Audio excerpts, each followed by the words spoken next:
신약성경 누가복음 2장 1절로 7절, 제가 가지고 있는 성경으로 신약성경 89페이지에 있습니다. 다 찾으셨으면 저와 함께 교독하십니다. 그때 가이사 아구스도가 영을 내려 천하로 다 호적하라 하였으니 구레뇨가 수리아 총독이 되었을 때 처음 한 것이라. 모든 사람이 호적하러 각각 고향으로 돌아가매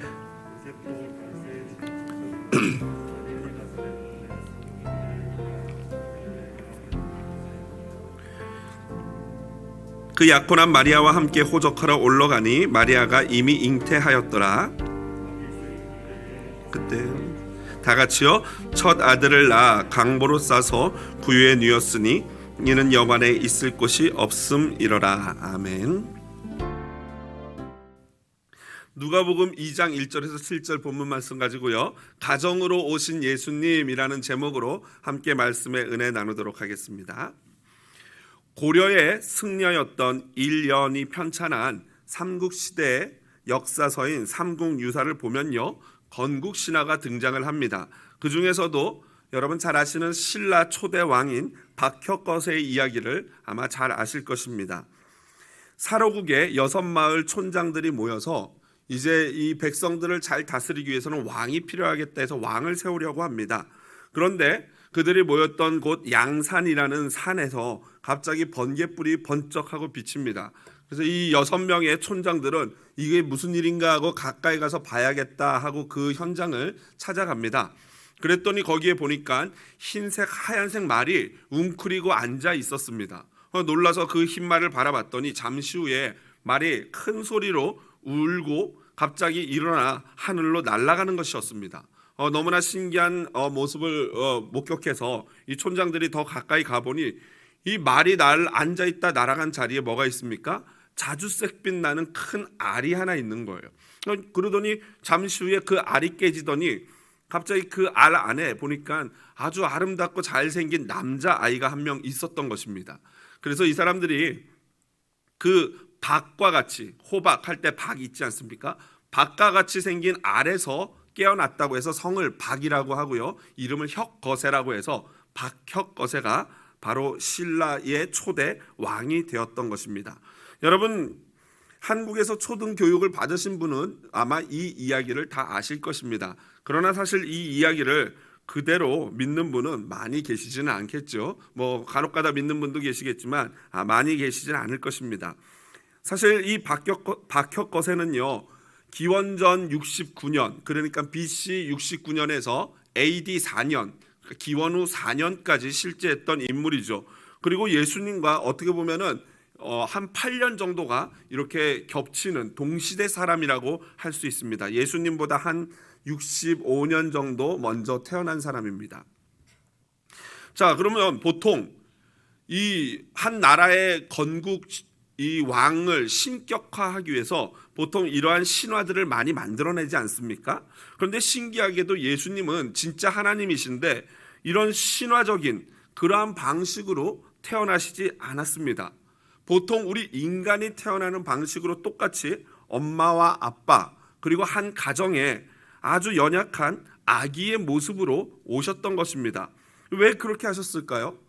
어차피 하나님이시고 하나님으로 숭배받고 추앙받으려면 좀 더 드라마틱한 어떤 그러한 연출이 있으면 사람들이 와 대단하다 하면서 신격화할 수 있었을 텐데 좀 신기합니다. 의아합니다. 형식적인 부분에서는, 그러니까 눈으로 보여지는 부분에서는 저와 여러분의 출생과 전혀 다르지 않습니다. 그런데 사실 가만히 그 내용을 내적인 내용으로 따지고 들어가면은 사실은 저희와는 천지 차이죠. 신비입니다. 신비. 분명히 아빠와 엄마가 있었지만, 그리고 아기들은 그 아빠와 엄마의 DNA를 그대로 물려받지만, 오늘 이 성경에 나오는 예수님은 분명히 아빠 엄마가 있지만 전혀 그들의 DNA가 예수님에게 영향을 끼치지 않았다는 사실입니다. 그래서 소위 이러한 예수님의 탄생을 동정녀 탄생이라고 하죠. 처녀가 남편 없이 아이를 낳는 그런 비밀스러운 신비로운 일입니다. 어떤 사람들에게는 이러한 동정녀 탄생이요, 마치 박혁거세의 이야기보다도 더 믿기 힘든 그러한 어떤 이야기로 들릴지도 모르겠습니다. 이 사실 저희처럼 창세기 1장 1절, 그러니까 하나님이 태초에 하나님이 천지를 창조하셨다라는 이 사실을 믿는 분들 다 믿으시죠? 아멘이시죠? 이렇게 믿는 분들한테는 동정녀 탄생 같은 이야기는 너무나도 쉬운 일이죠. 아니 천지를 창조하신 하나님이 그까짓 거 못하겠느냐? 당연히 믿을 수 있는 일입니다. 그러나 불신자들에게는 그렇지 않은 것 같습니다. 저는 그래서 개인적으로 의학이나 의료기술이 발달하고 과학이 발달하는 것을 참 좋게 생각합니다. 왜냐하면요, 현대의 이 시험관 낙이나 불임과 관련된 의학의 발달로 말미암아 어떤 새로운 문화가 생겨났냐면요, 대리모 출산이라는 게 생겨났습니다. 여러분 들어보셨는지 모르겠지만 오늘날 요즘에 헐리우드 셀럽들 있지 않습니까? 유명 배우들, 가수들, 그 배우 가수들이요, 한두 명 애를 낳다 보니까 또는 아예 애를 안 낳고 이 애를 임신해서 낳는 것이 굉장히 10달 동안 1년 동안 수고롭고 아이를 출산하고 나면 이 여성들의 이 몸이 다 망가지지 않습니까? 그렇기 때문에 그런 걸 아는 이 셀럽들은요, 어떤 방법을 취하냐면요, 자기 남편과 자기 사랑하는 남자와 또 본인 여자가 이 난자와 정자를 인공적으로 수정을 해가지고 그 수정체를 어떤 여성을 돈을 주고 삽니다. 그래서 그 여성의 아기집 자궁에다가 착상을 의료 기술로 착상을 시킵니다. 그러면 그 대리모인 여성의 뱃속에서 그 아이가 10개월 동안 자라나고 결국 이제 그 여인이 고통을 받으면서 출산을 하지요. 그렇게 태어난 아이의 DNA를 검사하면은 어떻겠습니까? 그 아이를 출산한 엄마의 DNA는 단 1%도 영향을 끼치지 않습니다. 그리고 온전히 정자와 난자를 제공한 본인들, 원래 아빠와 엄마의 DNA를 고스란히 갖고 있는 거죠. 이게 요즘 오늘날 요즘 헐리우드 놀라 이 배우들의 추세라고 합니다. 뭐 호나우드라든가 킴 카사디안 같은 그런 유명한 셀럽들이 그런 식으로 아이를 얻었죠. 벌써 사실 이러한 것들은요, 도덕적인 문제가 분명히 있습니다. 그리고 또 제3세계국의 약소국 국민들의 여성들이 어쩌면 본인들이 돈이 필요해서 여기에 사인하고 응하기는 하겠지만 또한 어떤 이런 도덕적인 문제와 그들이 받는 폐해가 이만저만이 아닙니다. 하지만 이러한 의학적인 발전은요, 이 아이를 갖고 싶은데 갖지 못하는 사람들에게는 참 복음과 같은 소식이 아닐 수가 없습니다. 이 사실 이거에 대해서는 장점도 있고 단점도 있고 아직 해결되지 않은 도덕적인 문제까지 해서 논란이 되고 계속 이 학자들과 사람들 간의 토의가 있죠. 제가 말씀드리고 싶은 건 그것이 아니라 오늘 제가 주목하고 싶은 것은요, 인간도 에그, 그러니까 정자와 난자만 있으면 그거를 수정시켜서 동정녀 출산, 곧 결혼하지 않고 남자를 알지 못하는 처녀도 얼마든지 아이를 낳을 수 있게 가능하다라는 사실입니다. 여러분, 인간만 해도 그 에그만 있으면 이 일을 할 수 있습니다. 하물며 하나님이신 그 에그를 아예 새롭게 창조하시는, 무에서 없는 것에서 있는 것으로 창조하시는 하나님이 충분히 동정녀 마리아를 통해서 예수 그리스도를 이 땅에 보내신 줄로 믿습니다. 충분히 가능한 일이죠. 이 중요한 것은 제가 아까도 말씀드렸지만 이 하나님은 모든 것이 가능하신 분이기 때문에 예수님을 연약한 아기의 모습, 또 이 사람들이 막 그냥 왈가왈부하는 뭐 진짜니 가짜니 믿을 수 있니 없니 하는 이런 동정녀 탄생 말고요, 증명할 수 없는 이런 거 말고, 증명되기 어려운 이런 거 말고 실제로 사람들 앞에 짠하고 하늘로부터 내려와가지고 그 신비로운 어떤 출생이 있었다면은 사람들이 믿기 쉽지 않았을까라고 생각을 해봅니다. 그런데 왜 하나님이 그렇게 안 하시고 이토록 사람들이 인정하기도 어려운, 그리고 증명하기도 어려운 우리와 똑같은 방식으로, 그러나 내면적으로는 전혀 다른 이 신비로운 방법으로 이 땅에 오셨냐 하는 문제입니다. 저는 오늘 이 본문을 통해서 우리 성도님들과 함께 왜 예수님이 그렇게 오셔야 했는지, 어린 아기로, 그리고 사람의 인간의 아빠 엄마라는 가정을 통해서 오시게 됐는지를 살펴보기를 원합니다. 먼저 그것을 살펴보기 전에 본문의 어떤 시간적 공간적 배경에 대해서 한번 좀 기본적인 지식으로 살펴보고요, 그리고 나서 왜 가정을 통해서 오셨는지에 대해서 함께 살펴보도록 하겠습니다. 먼저 예수님의 탄생 기사는요, 크리스마스 때만 되면요 많은 교회들이 참으로 은혜롭고 그리고 낭만적으로 전해주는 이야기입니다. 또 주일학교 같은 경우에는 이런 것을 성극이나 연극 이런 것들 판토마임을 통해서 많이 연출하죠.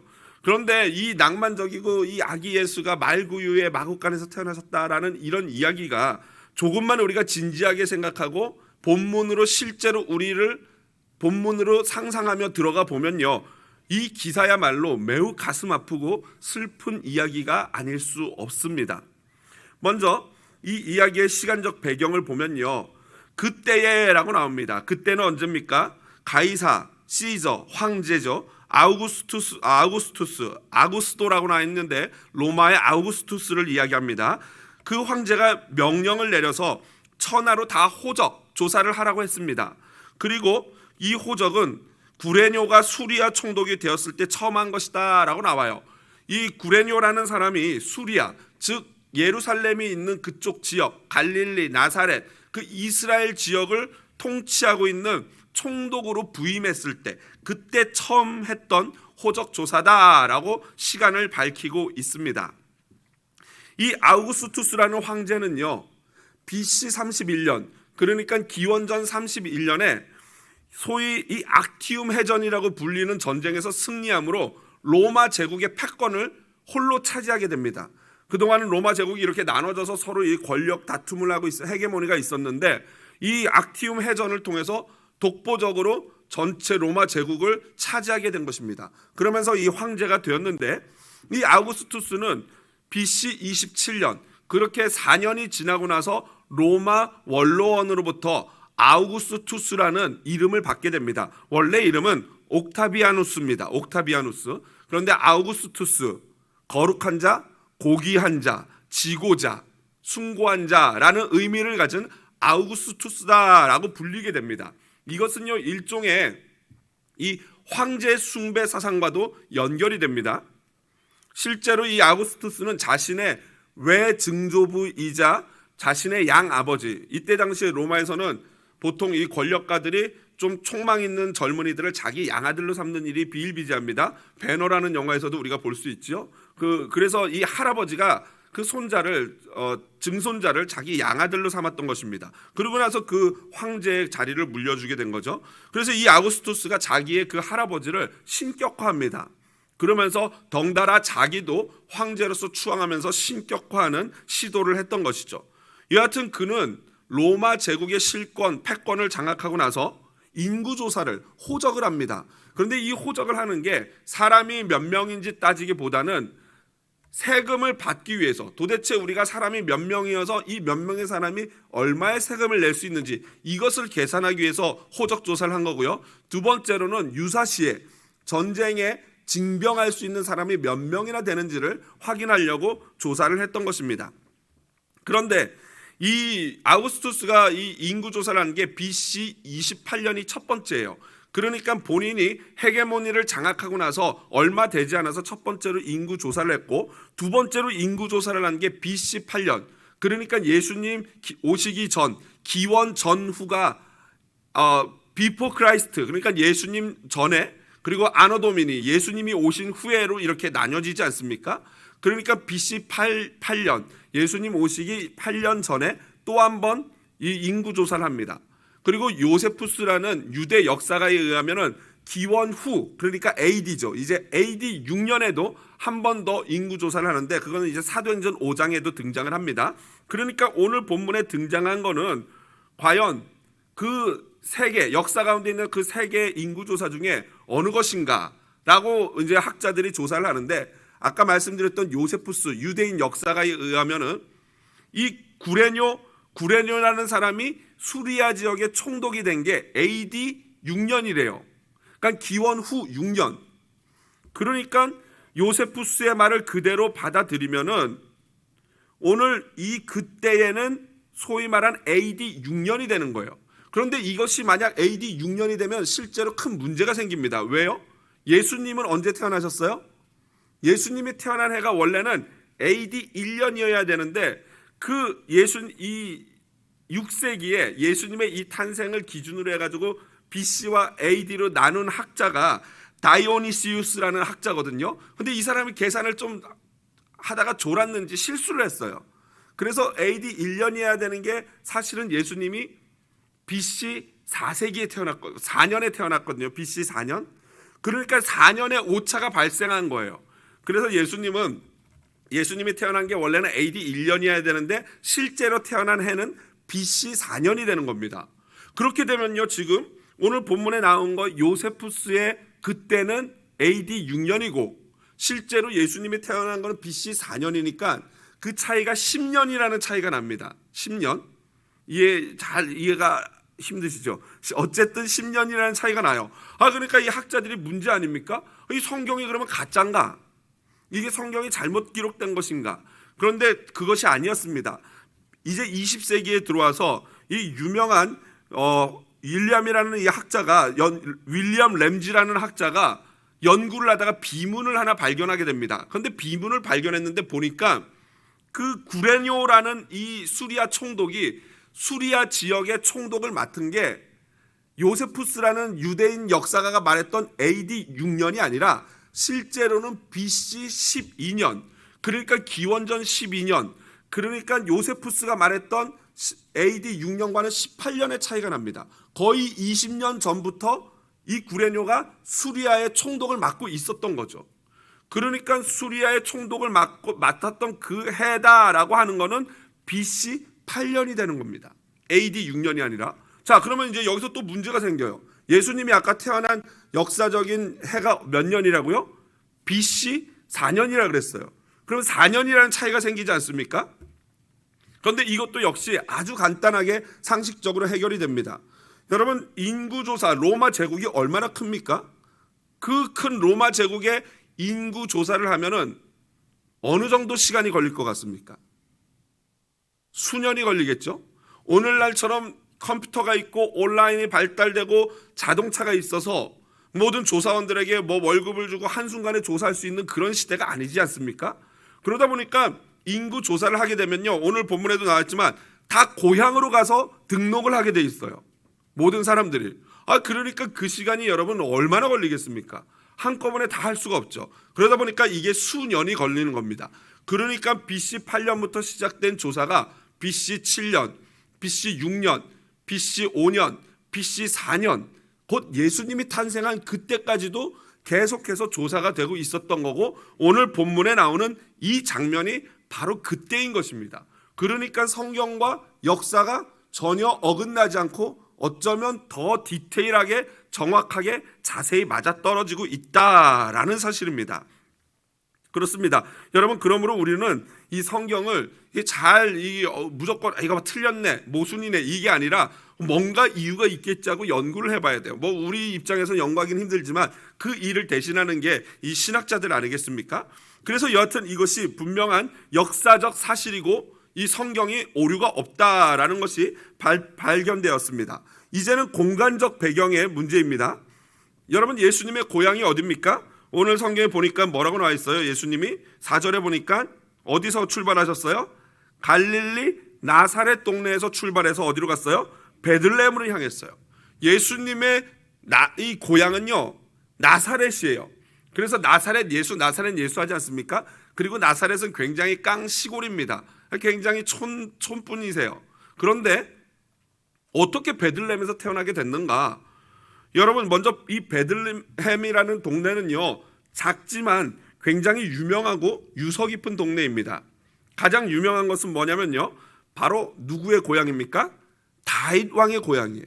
다윗이 여기서 나고 여기서 다윗이 자랐습니다. 그리고 또한 유명한 것이 있는데, 야곱이 그토록 사랑했던 아내 라헬 있지 않습니까? 라헬이 베냐민을 낳다가 죽습니다. 그런데 그 장소가 어디예요? 바로 여기예요. 베들레헴이에요. 그래서 베냐민을 낳고 죽은 라헬이 묻힌 곳이 바로 이 베들레헴입니다. 여러분, 베들레헴이라는 동네의 뜻은 빵집이라는 뜻이에요. 빵집. 여러분, 그 이름의 의미 자체가 굉장한 영적인 의미가 있는데, 여러분, 다윗이 베들레헴에서 태어난 것도 우연이 아닙니다. 다윗은 누구를 예표하는 인물이라고 했습니까? 예수님을 예표하는 인물이에요. 다윗 왕과 같은 진정한 왕이신 예수님이 오실 것이다. 어디에 오셔요? 베들레헴에 오실 것이다. 그런데 베들레헴의 이름이 뭐라고요? 빵집. 예수님이 영적으로 뭐라 그랬어요? 요한복음에서 나는 떡이다. 생명의 떡이다. 그게 빵이에요. 생명의 빵이다. 그러니까 생명의 떡이신 빵이신 예수님이 어디로 오신 거예요? 떡집에, 빵집에 오신 거예요. 그래서 베들레헴에 나셔야 했던 것입니다. 그러니까요, 성경에 있는 이 모든 것이 그냥 우연히 이루어지는 게 아니에요.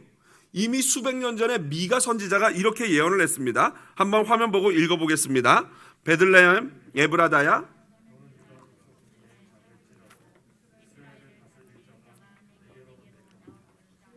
그의 근본은 상고에 영원에 있느니라. 그렇습니다. 미가라는 선지자가 이 베들레헴이 작지만 너가 결코 작지 않다라고 얘기하면서, 왜냐하면 거기서 이스라엘을 영원히 다스릴 자가 날 것이다, 곧 예수님이 오실 것이다 라고 예언을 했어요.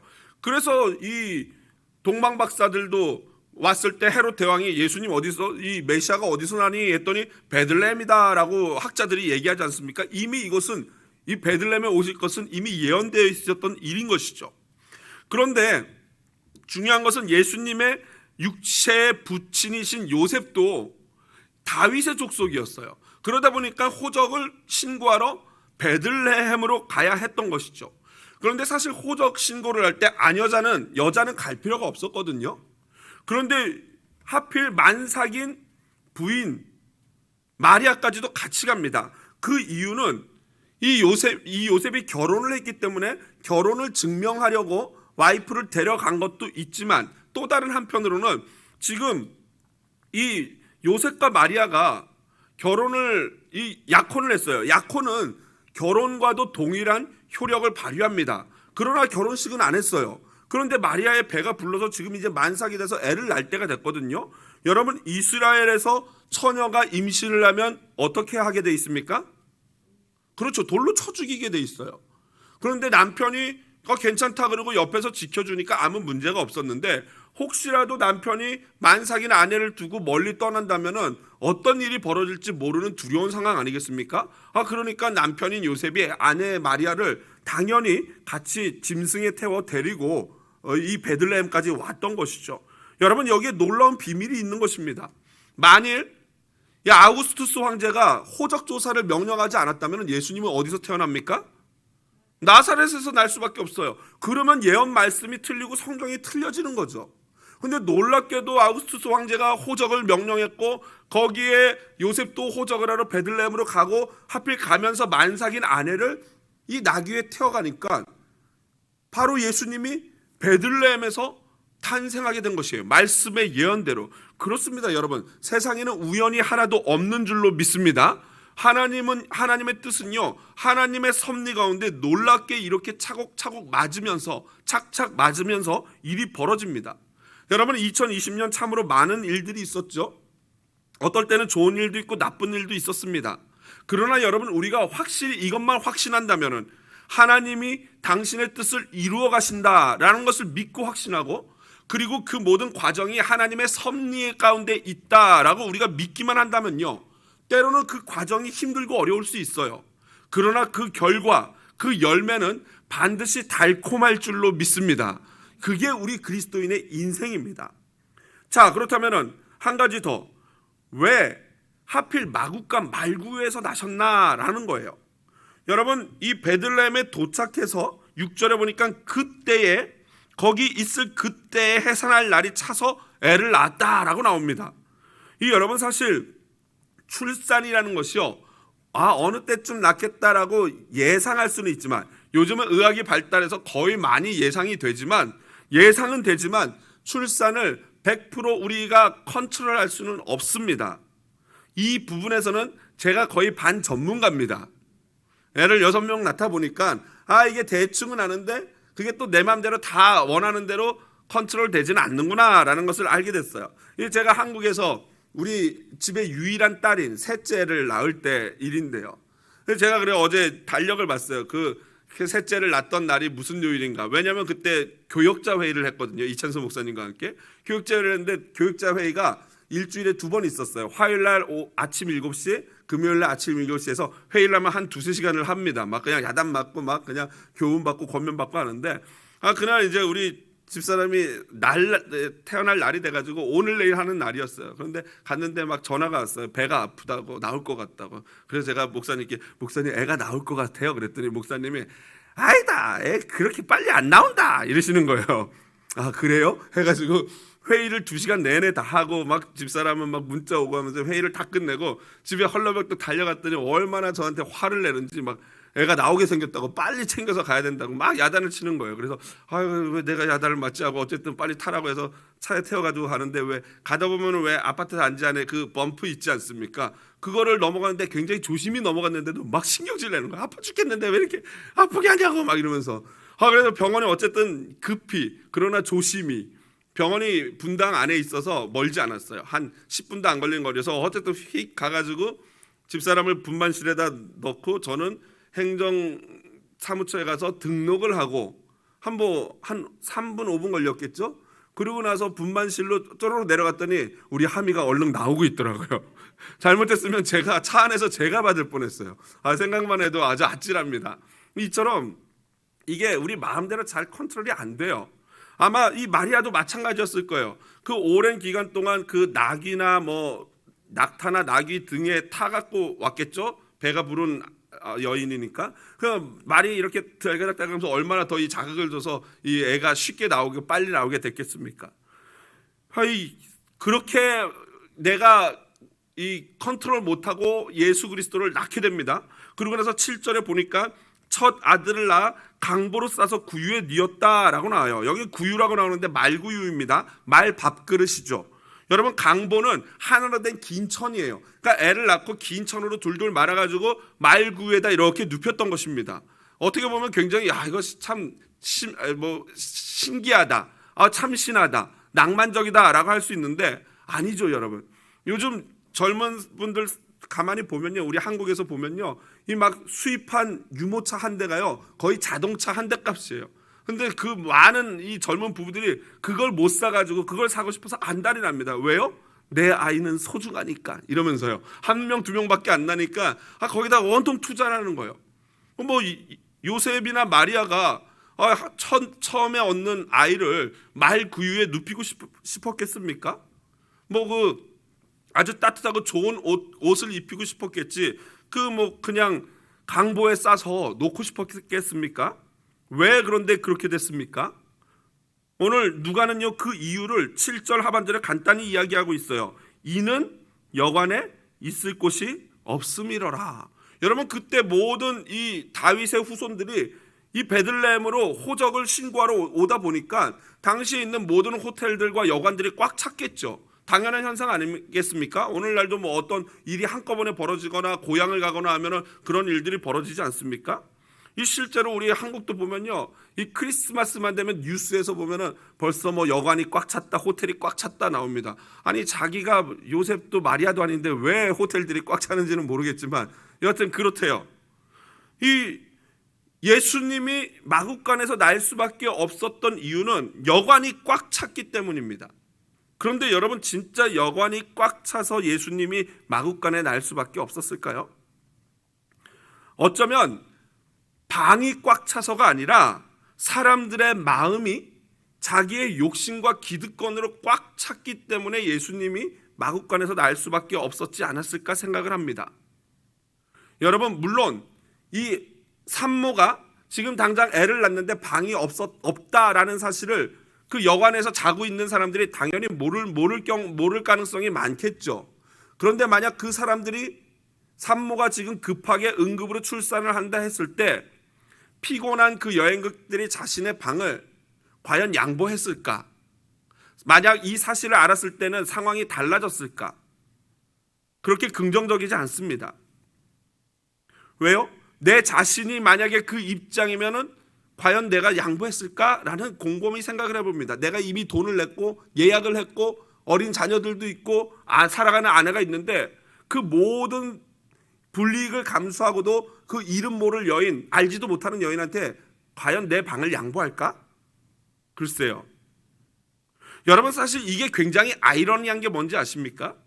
지금 우리를 구원하시기 위한 구세주가 탄생하고 계십니다.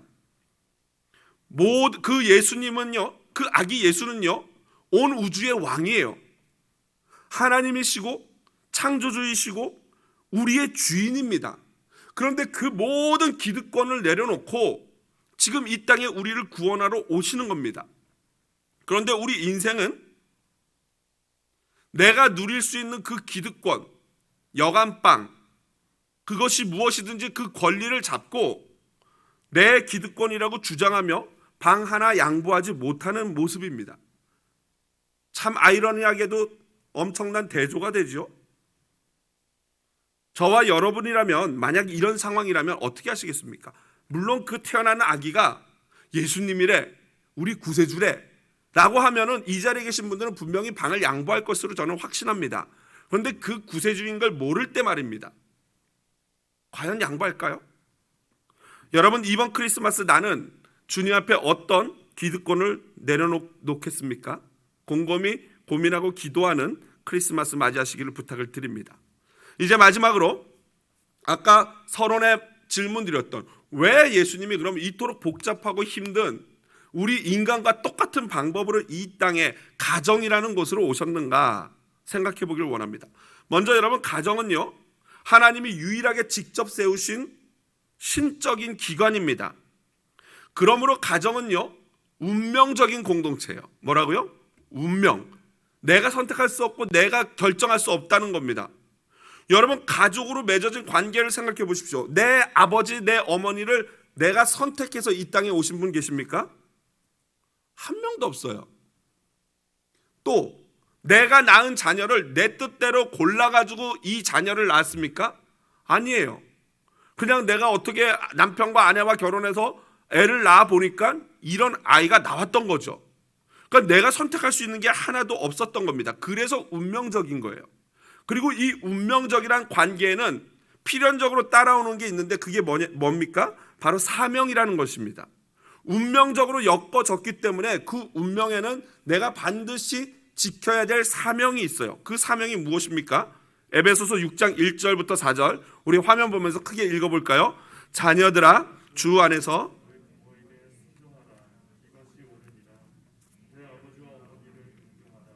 이것은 약속이 있는 첫 계명이니 이로써 내가 잘되고 땅에서 장수하리라. 또 아비들아 너희 자녀를 노엽게 하지 말고 오직 주의 교훈과 훈계로 양육하라. 그렇습니다. 운명적인 관계에는 이러한 책임이, 이러한 사명이 따릅니다. 사명. 부모님을 공경해야 될 사명, 자녀를 말씀으로 잘 양육해야 될 사명이 가족이라는 운명적 공동체에 이미 깃들어 있는 것입니다. 예수님 역시 가정으로 오셨기 때문에 이런 운명적인 만남이 있었죠. 예수님은요 아버지를 청소년 시절에 일찍 여의고 장남으로서 가장의 역할을 감당했습니다. 30살이 되도록 가정에서 아빠 대신의 역할을 하며 동생들을 돌보고 가정의 생계를 책임졌던 분이십니다. 사실 결혼만 안 하셨을 뿐이지 가정의 가장으로서 아버지의 역할을 온전히 감당하신 것입니다. 성경에 보면 예수님의 동생들이 있음을 우리는 보게 됩니다. 마태복음 13장 55절부터 56절 한번 화면 보면서 같이 읽어보겠습니다. 이는 그 목수의 아들이 아니냐? 마리아, 그 형제들은 야고보, 요셉, 시몬, 유다라 하지 않느냐? 그 누이들은 다 우리와 함께 있지 아니하냐? 예수님은요 4명의 남동생과 2명의 여자 동생이 있었어요. 총 7명의 형제 중에 첫째였던 것입니다. 그러니 아버지 없는 그 홀 어머니가 과부가 젊어서 과부가 되신 어머니 그리고 6명이나 되는 남녀 동생이 있는 그 자리가 바로 예수님이 겪었던 운명적인 공동체였던 것입니다. 여러분, 이 첫째의 이 무게가 얼마나 크겠습니까? 저는요 이것을 간접적으로 아는데요. 우리 큰아이가요. 제가 이제 2016년도 우리 한사랑교회 1월 8일 날 부임하지 않았습니까? 우리 부임하기 전에 2015년도에 이제 우리 집사람이 6째 우리 하루를 임신한 사실을 알게 됐어요. 그래서 이제 애들을 불러다 놓고 엄마가 너희들의 동생을 임신했다라고 하니까 반응이 어떻겠습니까? 지금 이런 반응이었어요. 썰렁하더라고요. 그러더니 우리 큰아이가 SNS에다가 글을 올렸는데 망연자실하며 글을 올렸어요. 또 동생이 생겼다 이러면서 어쩌란 말인가 이러면서 막 그런 내용의 글을 올리면서, 그러나 마지막에는 훈훈하게, 그러나 이것이 하나님의 뜻이라면은 내가 또 기쁨으로 받아들여야 하지 않겠는가 하면서 아주 글을 자랑스럽게 훈훈하게 마무리를 했습니다. 그게 뭐예요? 운명이라는 거예요. 가족은 운명적인 공동체인 것입니다. 거기에는 반드시 사명이 따르는 것이고요. 그런데 이 운명적인 공동체 가정 중에서 유일하게 내가 선택할 수 있는 관계가 있어요. 누굽니까? 그렇죠, 배우자. 남편이나 아내는 내가 선택을 합니다. 그래서 가정은요, 운명적인 공동체일 뿐만 아니라 동시에 선택적인 공동체예요. 여러분, 물론 아담과 하와는 예외죠. 아담이 하와를 선택한 게 아니고 하나님이 하와를 끌어오셨기 때문에 운명적인 만남이었어요. 사실 그런 점에서 부부라는 관계도 사실은 영적으로 볼 때는 운명입니다. 지금 사실 내 옆에 있는 그 배우자가 나의 운명인 줄로 믿습니다. 왜 아멘을 안 하세요? 아유, 이놈의 운명. 다시, 지금 내 옆에 있는 배우자가 나의 운명인 줄로 믿습니다. 아멘이죠? 부정할 수 없는 거예요. 영적인 면에서 분명히 운명이에요. 그러나 이 운명이라는 것은 결과적이고 고백적인 측면에서 운명이고요, 결혼을 하기 전까지는 뭐예요? 선택이에요. 나의 선택, 내가 선택하는 거예요. 부부의 관계는 나의 선택과 결정에 의해서 이루어집니다. 나의 선택과 결정에 의해서 이루어지는 관계에는 뭐가 따라옵니까? 할렐루야. 반드시 책임과 의무가 따라와요. 내가 선택했기 때문에, 내가 결정했기 때문에 그 결정과 선택에 대한 책임은 누가 져요? 내가 지는 겁니다. 내가. 제가 청년들을 지도해 보면서 이 배우자 선택에 굉장히 고민하는 청년들을 제가 많이 상담을 합니다. 그럼 보니까 이 오랫동안 사귀고 결혼을 못 하는데 그 이유가 뭐냐면은 확신이 없는 거예요. 어떤 확신? 하나님이 주신 운명적인 짝이다라는 이 확신이 없으니까 결단을 못 해요. 제가 또 그런 친구들 결혼시키는 데는 아주 그냥 은사가 있는 것 같아요. 제가 막 너희 참 청년들이 재밌는 게요, 너희 그러다 결혼 못 할 것 같아 이러면요, 결혼할까요 안 할까요? 기를 쓰고 합니다. 재밌는 게 그러면 기를 쓰고 해요. 그런데 너희 잘 될 것 같다 빨리 해라 하면은 잘 안 되더라고요. 그래서 사람의 심리가 참 묘하다라는 생각을 하는데, 여러분 기특하게도 하나님의 뜻을 구하는 거는 참 귀하지 않습니까? 그런데 그게 참 귀하지만 또 한편으로는 틀렸어요. 여러분, 결혼은 하기 전에 기도 열심히 해야 됩니다. 그러나 이성의 눈, 합리적인 눈을 부릅뜨고 상대방을 보고 잘 판단해야 돼요. 그런데 우리가 많이 실수하는 게 뭐예요? 결혼하기 전에 연애할 때는 두 눈을 어떻게 합니까? 아예 감아버려요. 장님이 돼가지고 뭐 남들은 다 보는 단점을 본인은 무조건 좋대요. 그러면 그렇게 해서 결혼을 했으면 어떻게 하면 됩니까? 그대로 살면 돼요. 그런데 결혼을 하는 순간 어떻게 돼요? 정신을 차리고 눈을 확 뜹니다. 그럼 그때부터 일일이 다 보이는 거예요. 그래서 제가 말하기를, 결혼하기 전에 너희 두 눈 부릅뜨고 보고 결혼한 후에는 한 눈을 감고 살아라 라고 부탁을 합니다. 결정을 했으면 이제 내가 책임을 져야 되는 거죠. 그런데 참 재밌는 건 뭔지 아십니까? 이 결혼과 교회라는 것이요, 굉장히 일맥상통해요. 간혹 가다가 저한테 와서 교회를 이제 옮기겠다고 말씀하는 분이 계셔요. 이런저런 이유로 교회를 옮기시겠다고. 뭐 그거야 뭐 본인의 자유니까 얼마든지 제가 그것을 허용해드리고, 와서 그렇게 말씀해 주시면 너무 감사하죠. 제가 같이 축복도 해드리고 기도도 해드리고 권면도 해드리니까 굉장히 좋은데요. 그런데 그분들이 이렇게 그렇게 하시고 저를 배려해서 마지막에 꼭 이런 단서를 다는 분들이 있어요. 목사님 또 다녀보다가 아니면 또 올게요. 그러세요. 그러면요, 제가 어떻게 할 것 같아요? 그럼 오셔야죠. 반드시 오십시오. 이럴 것 같아요? 아닙니다. 분위기 좋게 하다가도 그런 말씀하면 제가 진짜로 정색을 합니다. 그분이 민망할 정도로 정색을 하고 이렇게 말씀드립니다. 집사님, 잘 들으세요. 지금 오늘부터 그쪽 교회로 가기로 결정을 하셨으면 이제는 그 교회에 뼈를 묻겠다고 결단을 하십시오. 그 교회가 이단으로 흐르지 않는 한은 집사님 어떤 일이 있어도 그 교회를 떠나시면 안 됩니다 라고 제가 권면을 해드립니다. 여러분 뭐 좀 다녀보고 좀 살아보고 절대 그런 일은 없습니다. 여러분, 이 교회 생활이랑 결혼 생활이 굉장히 흡사한데, 여러분 교회를 일단 옮겼잖아요. 그러면 그것은 이제 벌써 과거가 됩니다. 그렇게 되면 어떻게 합니까? 이제 과거가 됐기 때문에 과거는 별로 중요하지 않아요. 지금 현재 이곳이 중요합니다.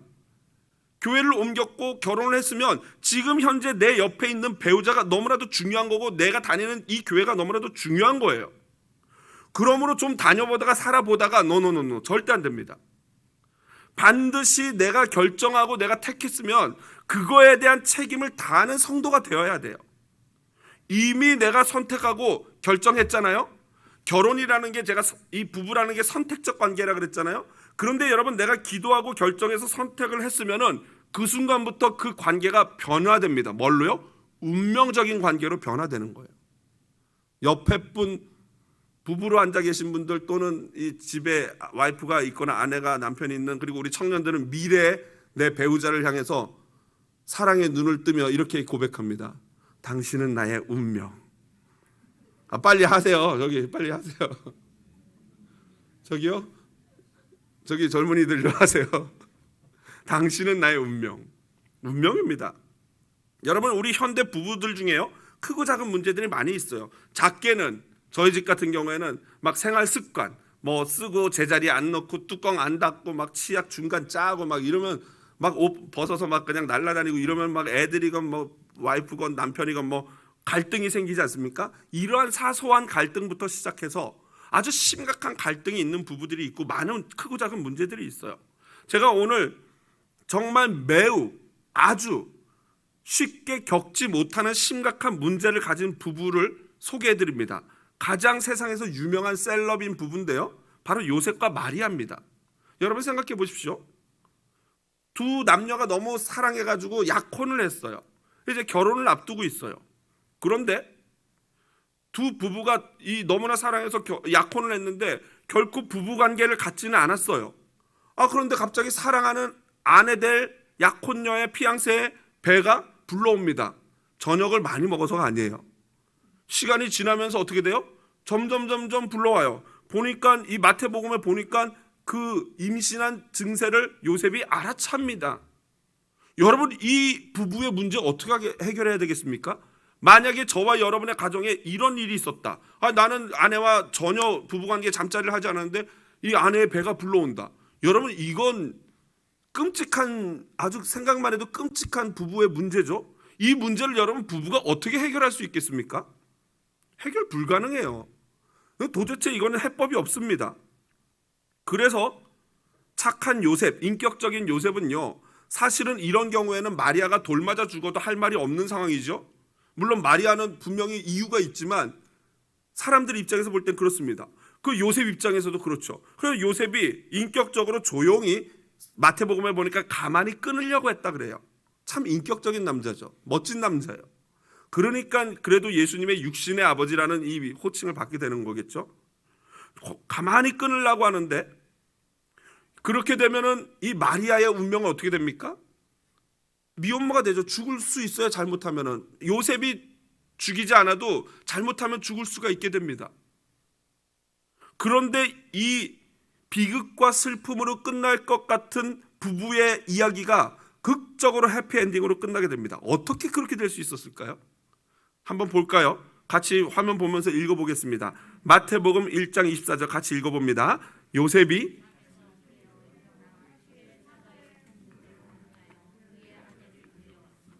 누가복음 1장 38절 마리아가 이르되 주의 여종이오니 말씀대로 내게 이루어지이다 하매 천사가 떠나가니라. 여러분 이 말도 안 되는 위기의 부부가 이 문제를 해결할 수 있었던 비결이 바로 여기 들어가 있어요. 무엇이라고 보십니까? 그 부부가 말도 안 되는 이 문제를 해결할 수 있었던 비결 그렇습니다. 남편 요셉도 하나님의 주의 사자의 분부 말씀을 들었어요. 아내 마리아도 하나님의 말씀대로 말씀을 들었어요. 여러분 바로 이게 비밀입니다.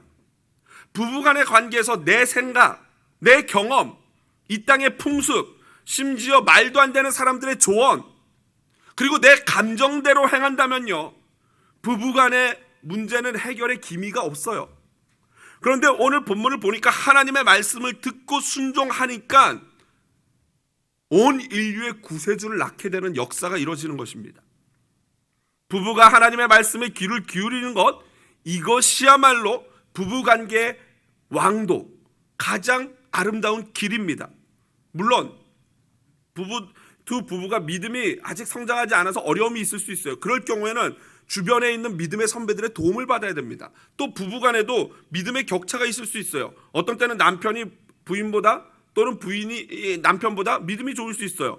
그러면은 먼저 앞선 자가 더 하나님의 음성을 듣고 절제하고 인내하고 배우자를 긍휼히 여기고 배우자를 위해서 눈물로 기도하면은 놀라운 하나님의 역사가 부부와 가정 가운데 이루어질 줄로 믿습니다. 말씀을 마무리합니다. 존 오트버거 목사는요, 관계 회복이라는 책에서 다음과 같이 기록합니다.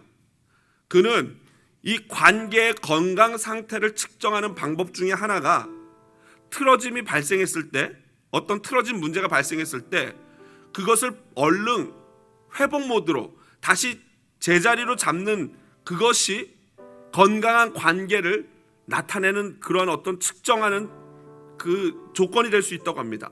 그러면서 한 가지 예를 드는데, 찰리 쉐드라는 작가가 있었는데 그 작가가 아내와 싸움을 했다고 합니다. 그 아내와 싸움을 하고 부부 싸움을 했는데 그 아내가 집을 나가면서, 이 싸움을 했으니까 화가 나니까 집을 나가버린 거예요. 아내가 집을 나가면서 남편에게 쪽지를 하나 남겼다고 합니다. 그 내용은 다음과 같습니다. 보실까요? 여보, 정말 미워요. 사랑하는 아내가. 그래서 존 오트버거가 이 찰리 쉐드라는 작가의 이 관계를 보면서 관계 건강 상태 평가에서 최고 점수를 받아 마땅한 쪽지다라고 평가를 했어요. 그렇습니다, 여러분. 결국 부부는요, 사랑이라는 이 반석 위에 세워진 운명적인 관계고 선택적인 관계예요. 그런데 그 사랑은요, 내가 하나님의 사랑을 듬뿍 체험할 때 남편에게 줄 수 있고 아내에게 줄 수 있는 놀라운 비밀입니다. 여러분, 예수님이 왜 이 땅에 다 자란 성인의 모습이 아니라 연약한 아기의 모습으로, 그리고 그 부부관계에 갈등이 있는 그 자리로, 수많은 동생들을 돌보는 그 자리로 오셨을까요? 예수님은요, 인간 세계에 존재하는 운명적 관계, 선택적 관계를 다 경험하시면서 우리를 이해하시길 원하셨어요. 물론 이미 아시는 분이죠. 그러나 직접 예수님이 체험하셨어요. 과부가 되신 연약한 여인의 아픔, 소년 가장이 되어서 아버지를 대신해서 어려서부터 경제활동에 뛰어들고 수많은 철없는 동생들을 돌봐야 하는 그 어린 가장의 어려움, 부부간의 수많은 갈등과 형제들의 갈등을 어떻게 해결해야 되는지, 그 고통이 어떤지를 친히 체험하신 분입니다. 그래서 예수님은 하나님이시자 인간으로서 우리의 구세주가 되실 수 있었던 것입니다. 우리의 가정이 구원의 현장이고 구원을 이루는 연습의 장이고 자녀를 양육하는 모판입니다. 그리고 또한 사명을 완수하는 선교지이기도 합니다. 그래서 예수님이 우리의 가정으로 오신 것입니다. 오늘 크리스마스 이날 우리 가정으로 그 예수님을 초대합시다. 우리의 가정을 택하신 완전하신 하나님이자 완전하신 인간으로 오신 그 예수님을 기쁨으로, 그 하나님의 온유와 위엄을 기쁨으로 찬양하기를 원합니다. 우리 다 함께